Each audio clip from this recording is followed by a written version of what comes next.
Hello,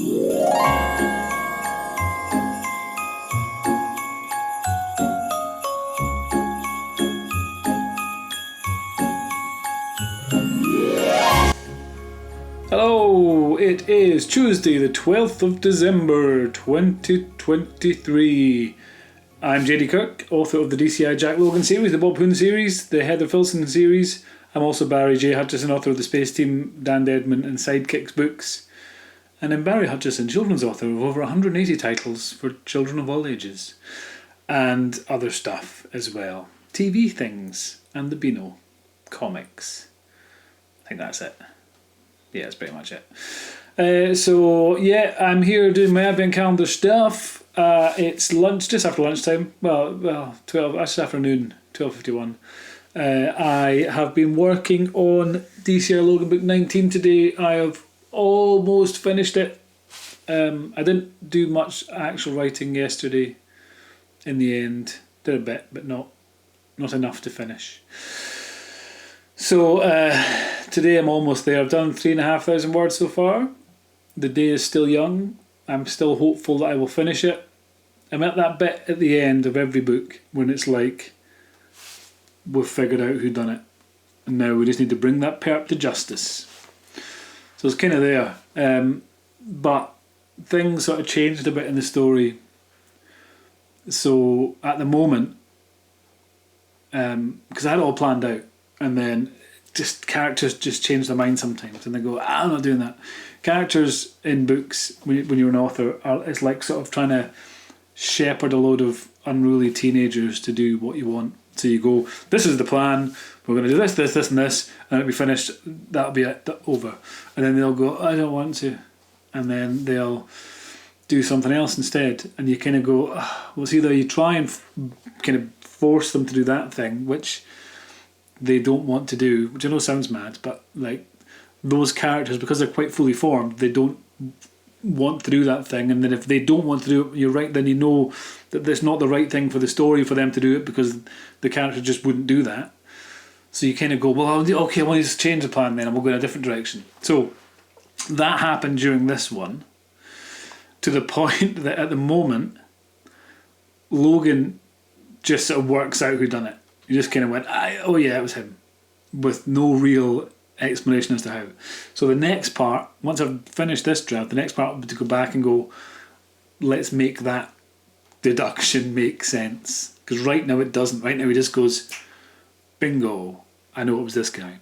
And obviously that's not, it's not how it works in the real world, and it's not how it works in crime fiction either, because you really need some clues, and you need to know why they did it and all that stuff. And it's like I know why they did it, and Logan knows why they did it. I just don't know how Logan knows why they did it. So I need to go back and sort all that out in draft 2. And that's what draft 2 is for. Draft 2 is for fixing these things. Draft 1 is a lump of clay on a wheel, and draft 2 is then shaping that into a pot or a jug or whatever it is you shape it into. A book ideally, but who knows.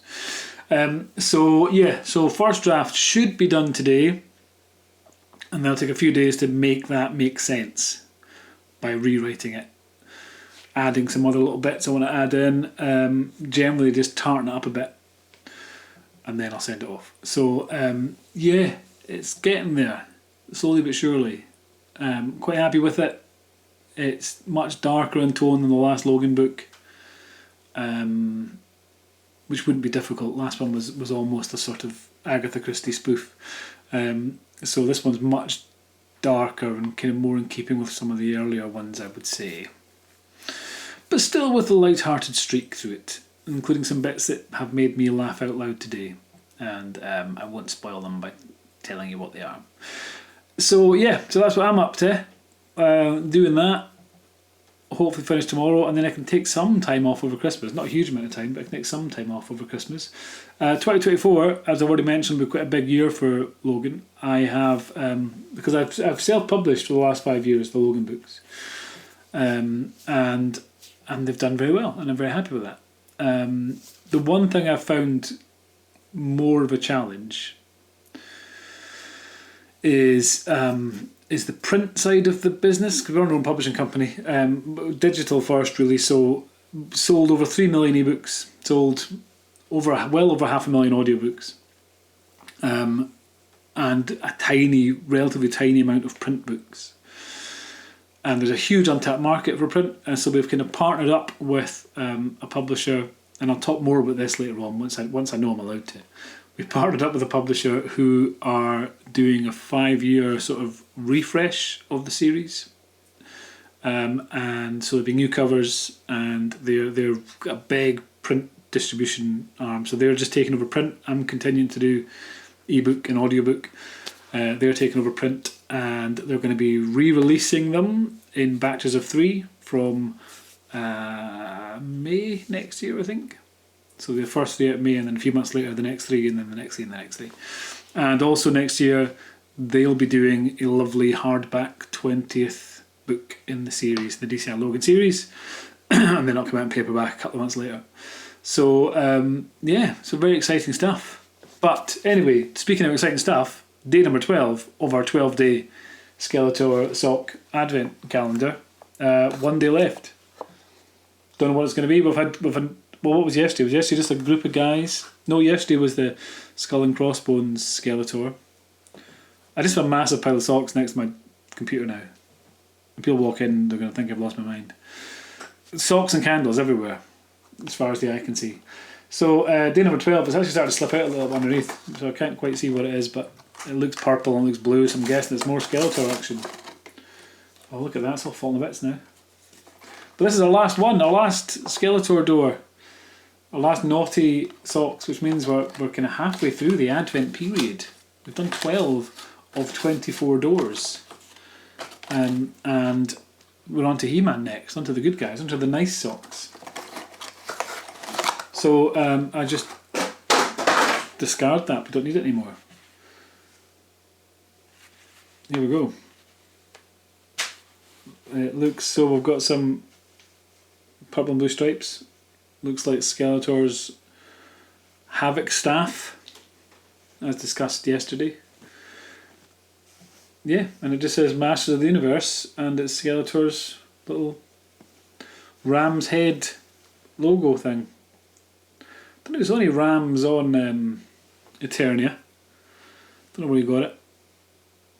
Didn't see much in Eternia. It seemed quite sparsely populated. There was like the Castle Grayskull, there was a Royal Palace, there was Snake Mountain. There wasn't a lot else. Occasionally saw other people, but not very often. There was a mad old guy who lived on a mountain who controlled comets. But I don't know if he did. He seemed to think he did. Zagras, the keeper of the comets, I think he was called. Don't know how he kept them. I think he just went, yep, there's another one. That's doing what I wanted it to do. And everyone just thought, well, this seems harmless enough. And then Skeletor, I think, made evil comet men, or turned a comet evil. I think they used magic to turn a comet evil, and then that evil comet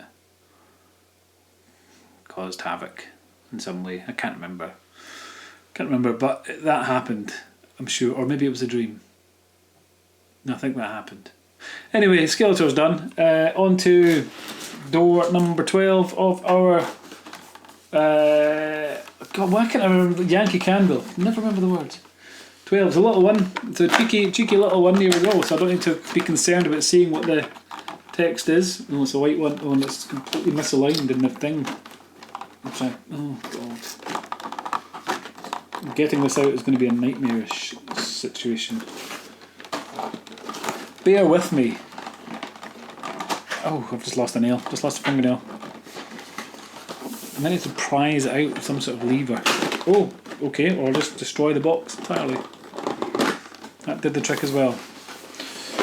Destruction always works. It's white. It's like really full. That was part of the problem. It's really full to the top. Oh, it slides out, look. Oh, that is pungent. That is a smell and a half. Oh, that is like bleach. What have we got? We've got clean cotton. We've got a soft blanket. Oh, good God, it's really strong. It's really sort of... Is there like a citrusy, grapefruity one? White spruce and grapefruit. No, we've had that, haven't we? Did we have that? Is that something? Oh, God. That's warm cashmere. What's this one? Black tea and lemon. Maybe that's what I'm thinking of. Oh, what's this one over here, though? Silver sage and pine. Right, this has got to be white spruce and grapefruit. That's properly strong. It's got like yeah. Let's look it up. Christ almighty, it's oh, I don't even know if I dare light it. I'm going to do it though. It's not lighting. It's refusing to light. It's lit now. Oh, right. White spruce and grapefruit. Yankee Candle. It's got to be white in it. White spruce and grapefruit.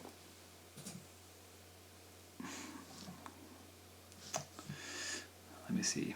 Oh God, what is your current location? No, please do not use my card. I don't want 15% off. White spruce and grapefruit, so it is white. Obviously. Again, I don't want you to use my current location, Yankee Candle. Why do you need my location? Are you sending people after me? Is that what the point is? To silence me and my criticism of Yankee Candles? I was confused by the read more and read less because I clicked read more and nothing seemed to happen. But when I click read less, it takes away the full stop at the end of the last word. So it's just that. Read more is just we add on a full stop. White spruce and grapefruit. Here we go.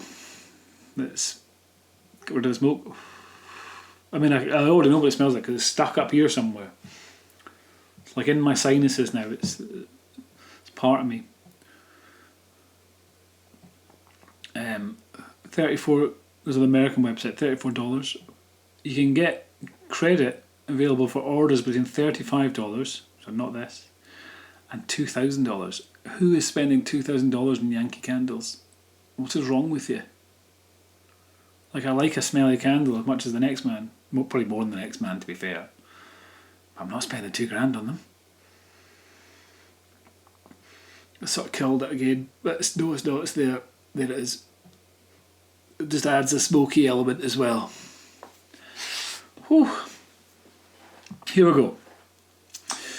Refreshing and exuberant. Juicy grapefruit and lively spruce. Grounded in creamy vanilla and warm musk. Just grapefruit. Or it's just something, like it's just something strong like that. There's something really fruity, but bleachy, like that. I'd wash my floors with that rather than smell it.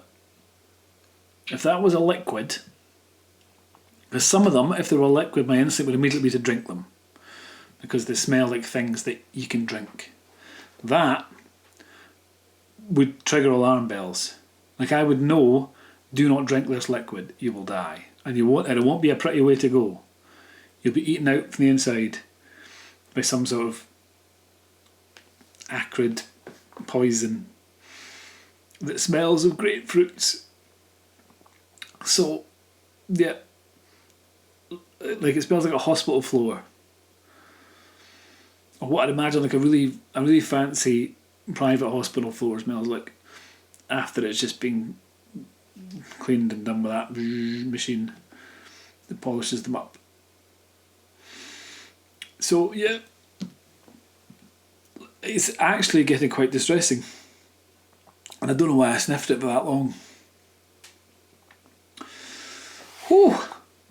That feels like that's going to mess me up for the rest of the day. In what sense? I don't know. I don't know what the consequences will be, but it feels like that's done something. And we'll just have to wait and see. I survived. I told you about my fall yesterday. I woke up today, no injuries. I'm okay. Survived that fine. So, yeah. No results from my kidney scan yet. Time will tell. Anyway, I've waffled on for ages again. I want to go and finish this book. And you probably want me to go and finish this book as well. far more than you want me to carry on wittering about candles and socks, I would imagine. So I'm going to go and do that. I might go and have some tea first, because you can never go wrong with tea, which is an advertising slogan tea can have if it wants, free of charge. So I'm going to go and do that and get typing, and I will talk to you guys again tomorrow. Bye for now. Day number 13 coming up.